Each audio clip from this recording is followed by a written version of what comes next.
Trauma is a subject that's been hovering at the edges of a lot of conversations recently, so I thought, let's take a risk. Let's try and put at least a few fairly tentative thoughts together about the possible relationship of trauma and Zen, and what the way that trauma is approached might allow us to interrogate our practice with. So actually, let's begin with practice. Why practice? Why do we practice? We say that our practice is pointless. It has no purpose. It's for nothing. It's the only useless thing we'll ever do. Yeah, sort of. But also, if we weren't suffering, if we didn't experience suffering, would we do this? Why would we do this? And of course, as soon as we mention that, we invoke our curative fantasy, the things that we want to get out of practice, which is not wrong, which is a central part, actually, of what our evolving practice actually is. But if we're suffering, why not therapy? Why not therapy instead? And we might want to think about that as it applies to us personally. What's the intuitive difference for us between a Zen practice and a therapy practice? One of the many 84,000, infinite, I don't know, ways that we might wish to talk about our Zen practice is to say that in a world which is not separate, empty and therefore not separate, living as if separate, the fantasy of separation, that I am simply this individual being separate from all others, well, that's in a circular relationship with my own suffering. In some ways, my suffering is the expression of that sense of separation, actions of separation. And in a sense, it's that sense, those actions which cause my suffering. But also, importantly, the suffering which I am instrumental in causing other beings. I suffer, I pass it on. You suffer, you pass it on. Central to our ordinary mind practice is the reality that this is a matter of the body. Zen, and maybe in particular ordinary mind Zen. And it's funny because we're one of the few Zen traditions which isn't embarrassed to talk about self and isn't embarrassed to talk about having thoughts. Thoughts, no. Body practice, that our practice is a body practice. It's rooted in the body. And what is our body practice? Essentially, being aware of our turning away. Being aware of each moment and being aware of my turning away in each moment. Why do I turn away? Joko Beck tells us. Because we're uncomfortable. Because we find it painful experiencing, it's a key word, actually experiencing the gap between this moment as it is and this moment as I would like it to be. And that discomfort, that unease, that suffering, I turn away. And even turning away is a gesture of the body. Why do I turn away? Because of my affect, because of my feelings, the emotion that actually not turning away stirs up in me, brings up in me. And if we're talking about that affect, then fundamentally we're also talking about turning away as, well, in more psychological language, as dissociation from my experience, certain aspects of my experience, potentially certain aspects of myself. And so it's absolutely physically grounded in this moment, this experience in the body in this moment. I experience potential discomfort, I experience potential threat, actual pain, somewhere else. And that might be as repression, it might be as just, oh, I suddenly find myself thinking about this instead, or conscious distraction, or any of the other techniques, strategies which we use. But always our practice couldn't be more basic, could it? Simply to come back to this experience, come back to the experiencing of this affect. The feelings, the body feelings, the feelings in the sense of these kind of vague, not quite emotions, the actual emotions I can name. I am angry, I am happy, I am sad. And the thoughts and the thought patterns and the stories that immediately come to us associated with all this affect. So this is the root of our practice.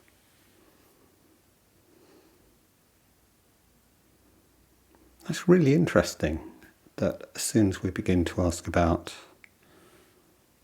trauma, about how trauma is approached, we find some actually fairly remarkable continuities here. And of course, trauma is a vast field, and I'm just dipping a toe into one tiny corner of it. Actually going to read two or three quotes from one of Peter Levine's little book. This is a self-help book. He's one of the central practitioners, therapists involved in the development of treating trauma over decades. I don't have the expertise or the experience to make any kind of judgment, but he's there. So let's just start with a couple of very short quotes. And what is trauma? Trauma is the most avoided, ignored, denied, misunderstood and untreated cause of human suffering. When I use the word trauma, I'm talking here about the often debilitating symptoms that many people suffer from in the aftermath of perceived, and he stresses perceived, life-threatening or overwhelming experiences. Recently, trauma has been used as a buzzword to replace everyday stress, as in, I had a traumatic day at work. However, this use is completely misleading. While it's true that all traumatic events are stressful, all stressful events are not traumatic. So this is threatening, overwhelming, perceived as life-threatening. I might want to say a little bit further on the self-threatening. We'll get there. Just one more quote as a sort of definition. People often ask me to define trauma. After 30 years, this is still a challenge.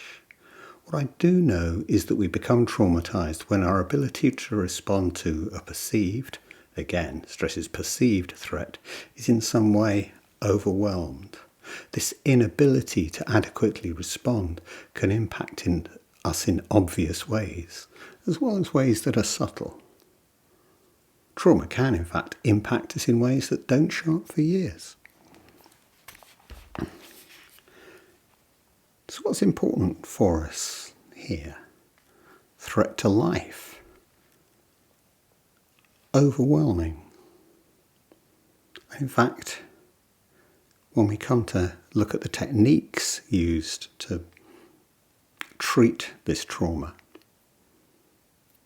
we're straight back at the body, we're straight back at awareness, and we're straight back to experiencing the full range of sensations which we use as the basis for our Zen practice.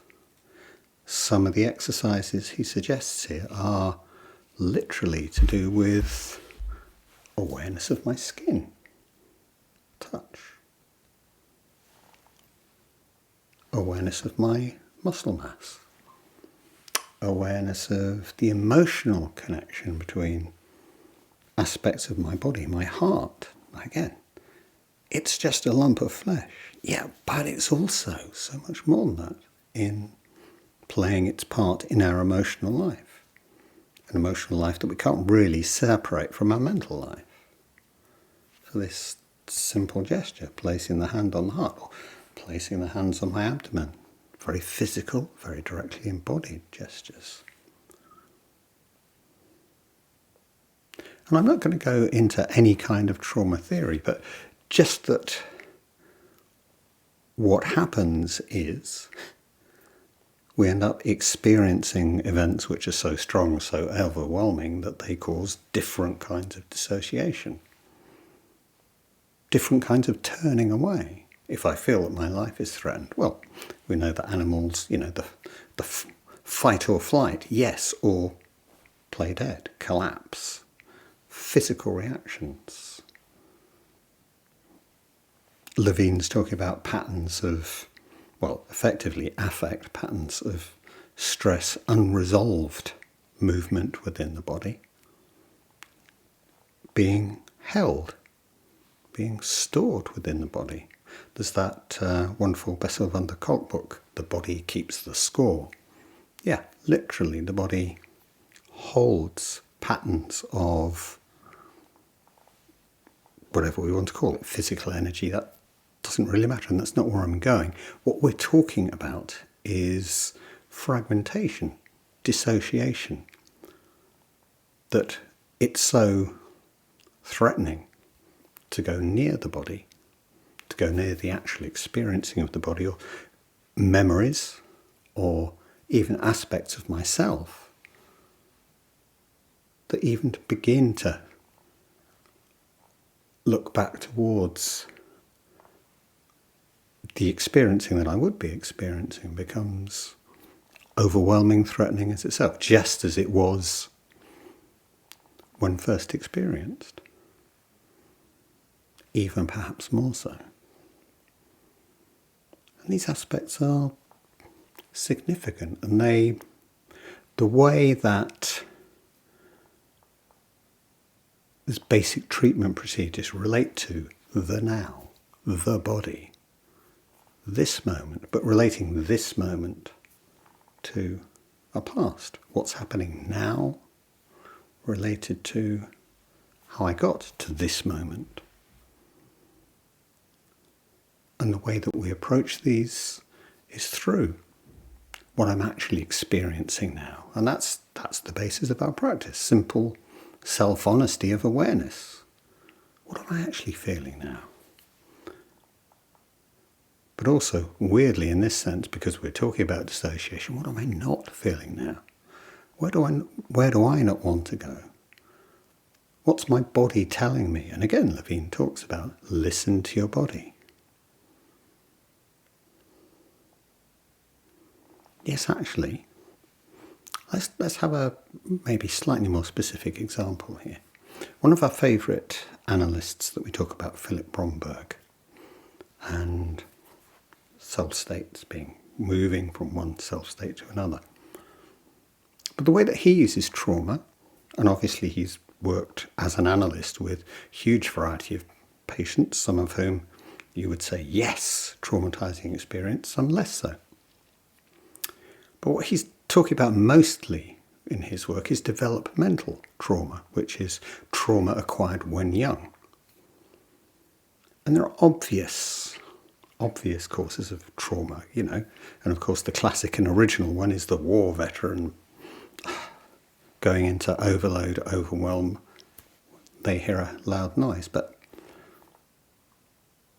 this is very different, but so much more than that. And there's obviously, actual abuse, bereavement, so many very straightforward causes that may cause proper trauma. But developmental trauma is rather different. And Bromberg highlights one particular example of this in the sense of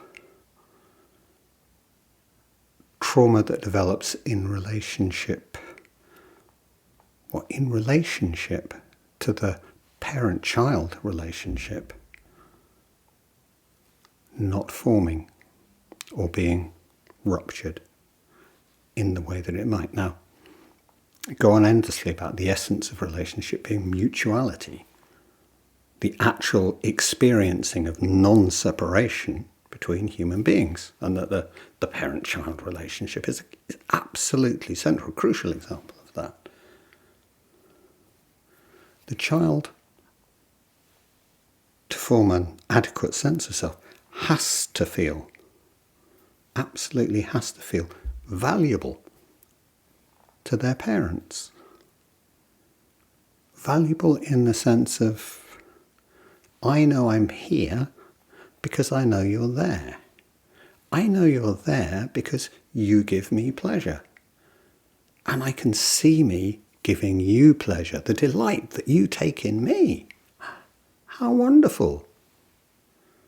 And when that doesn't happen, when the child isn't enabled to see the parent's delight in them, to see the shared joy in relationship, we get shame responses and we get developmental trauma that causes dissociation, that analysis in that context has to try and resolve. Fair enough. We'll nod in that direction without going any further. So many different directions which we could explore.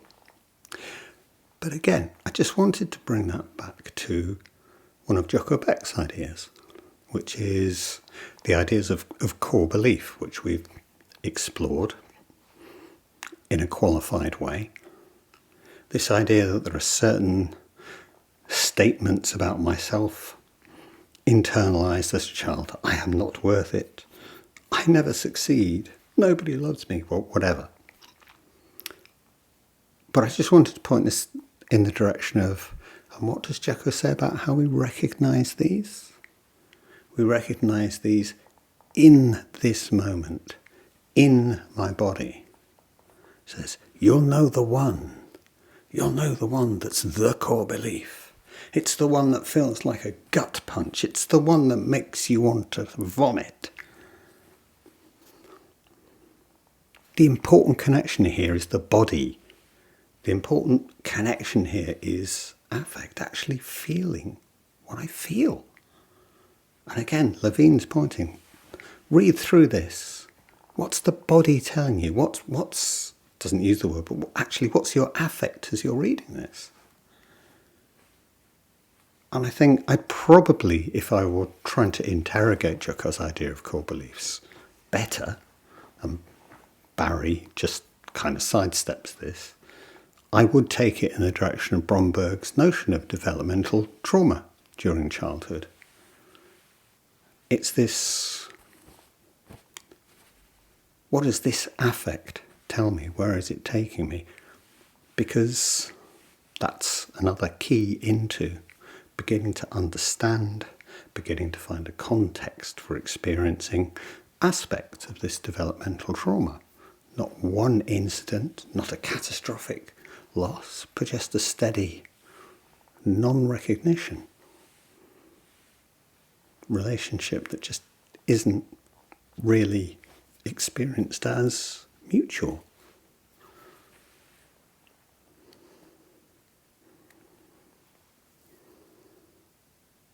So is Zen just trauma therapy?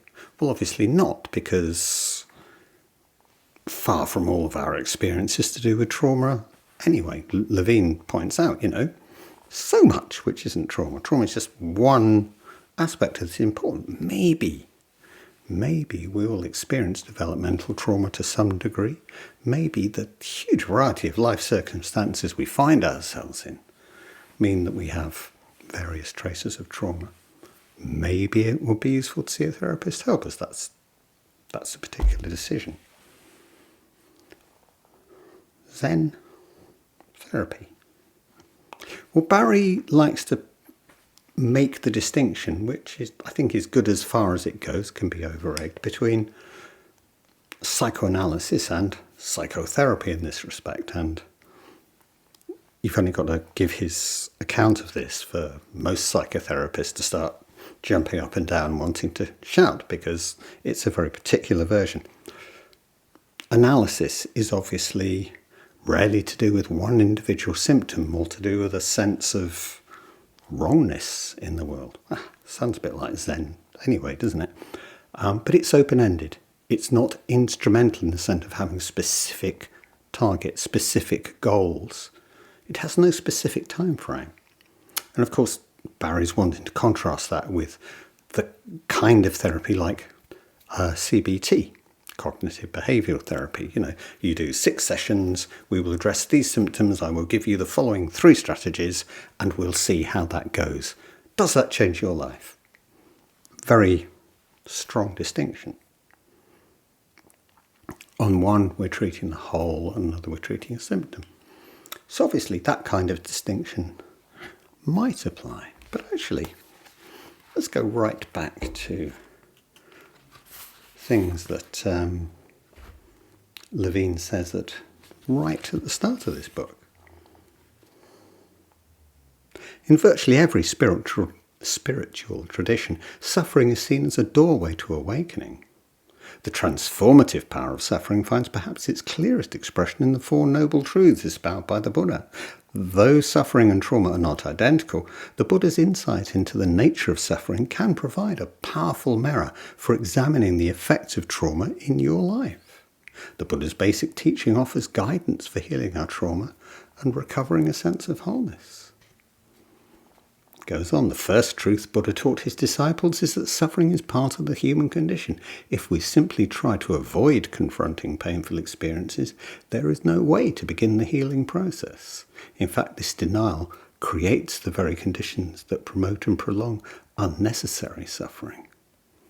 Second noble truth states that we must discover why we are suffering. We must cultivate the courage to look deeply with clarity and courage into our own suffering.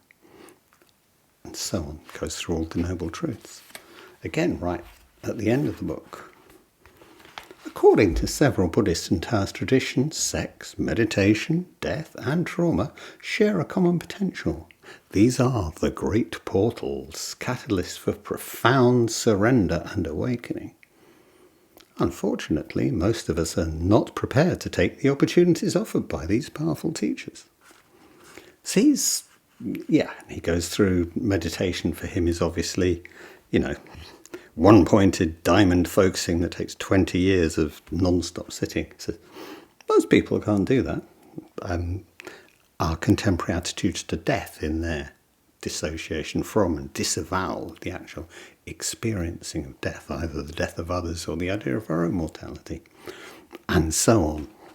For him, trauma actually offers the most practical route. So he's clearly not seeing as just, just get rid of your trauma and you'll be fine, just become a normal, well-integrated person.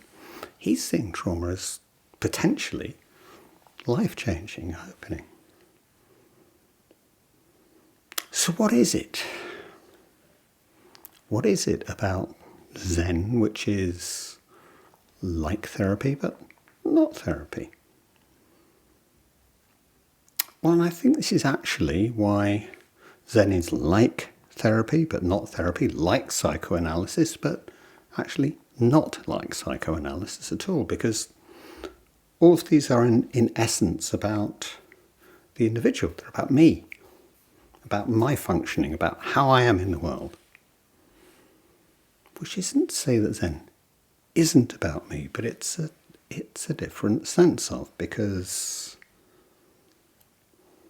actually, when we come down to it, Zen is about the collective, the shared, the mutuality. Really? Yes, because Zen is about non-separation. Emptiness is non-separation. So this is the heart of our Zen practice. And we experience this, and trauma is one of the things which disrupts that. And working with our trauma, hopefully, safely, not even necessarily calling it trauma, but amongst the other things which disrupt that not separateness and lead us to live out this fantasy of separation, that I am this purely separate being. But this is why Sangha is so important. I mean, our actual non-separation is with all beings. Throughout the world, throughout the universe. But Sangha is a very good, concrete, limited, able to recognize these people, this space. It's baby steps, non-separation. And we practice this together. And practicing this together is actually very different from trying to practice this on our own. Why? Well, relationship, non-separation. So our practice ceases to be about me, in the limited sense, and becomes about, well, self as relation, as relationship, as world, as embodied, as recognizing my mortality, but being active in the world, because realizing non-separation, self as world, the suffering self, the experiencing self, the understanding self, the acting self. That is the world.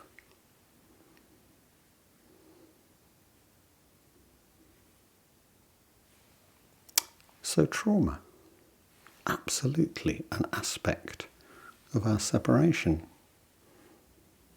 and one which working with specifically may prove wildly helpful with.